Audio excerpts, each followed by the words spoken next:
আপনার কি কখনো মনে হয়েছে যেন জীবনের কোনো বাঁকে আটকে আছেন? সবকিছুই এলোমেলো, কিছুতেই যেন স্বাভাবিক গতিতে চলছে না। জানেন কি, এই অবস্থার পেছনে লুকিয়ে থাকতে পারে আল্লাহর বিশেষ বার্তা, যা আপনাকে নতুন এক পথে ডাকছে। আজ আমরা এমন 5টি গুরুত্বপূর্ণ লক্ষণ সম্পর্কে জানব, যা আল্লাহ আমাদের জীবনের পথ পরিবর্তনের জন্য পাঠান। জীবনের অনেক বাঁকে আমরা আটকে পড়ি যখন মনে হয় সবকিছুই আমাদের নিয়ন্ত্রণের বাইরে।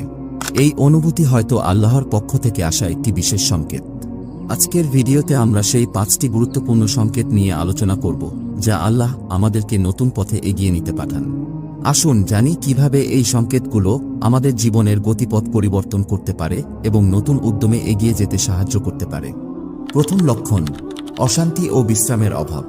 যখন আপনার মনে অশান্তি ও বিশ্রামের অভাব অনুভূত হয়, তখন এটাকে কেবল মানসিক চাপ ভাববেন না, হতে পারে এটি আল্লাহর পাঠানো আধ্যাত্মিক সংকেত। আল্লাহ আমাদের